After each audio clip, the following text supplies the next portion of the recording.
What if, in 1922, the newly formed Soviet Union chose Kyiv, not Moscow, as its capital? Suddenly, Ukraine becomes not just one of 15 republics, but the center of world communism. Red Square? That's now Red Maidan. The Kremlin? Power flows from the golden domes of St. Sophia. Lenin's speeches are broadcast from Kyiv streets.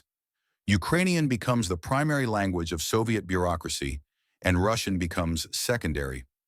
Imagine a USSR built on Ukrainian culture, not Russian. The official aesthetic isn't cold gray stone.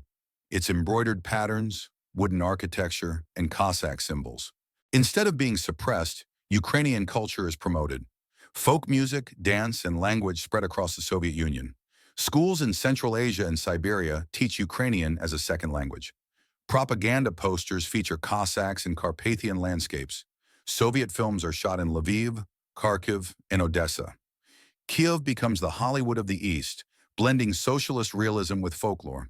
The bandura becomes as iconic as the balalaika once was. Ukraine shapes Soviet identity, not Moscow, and the USSR takes on a much more colorful, vibrant look. Instead of being suppressed, Ukrainian culture is promoted. Folk music, dance, and language spread across the Soviet Union. Schools in Central Asia and Siberia teach Ukrainian as a second language. Propaganda posters feature Cossacks and Carpathian landscapes. Soviet films are shot in Lviv, Kharkiv, and Odessa. Kyiv becomes the Hollywood of the East, blending socialist realism with folklore. The bandura becomes as iconic as the balalaika once was. Ukraine shapes Soviet identity, not Moscow, and the USSR takes on a much more colorful, vibrant look. Now imagine the 1960s.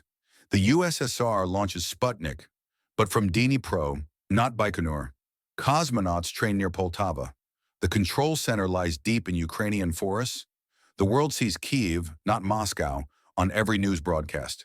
Victory parades happen on Maidan Nezalezhnosti. Even during the Cold War, Soviet Ukraine becomes a symbol of progress, a strange mix of iron rule and warm tradition. Crimea becomes not just a resort, but a global diplomatic center. The USSR doesn't look purely Russian. It looks like a unique fusion of Slavic and steppe heritage. If Kyiv had been the capital for 70 years, would the Soviet Union have collapsed at all? Or maybe it would have collapsed differently.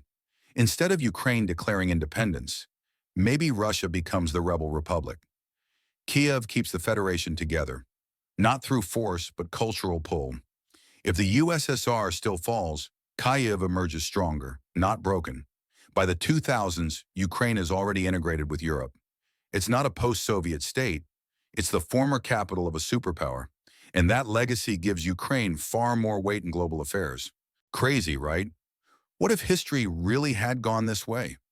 What other wild what-ifs about Ukraine do you want to see next? Drop your ideas in the comments, smash that like button, and subscribe for more mind-bending alternate timelines. Let's rewrite history, one video at a time.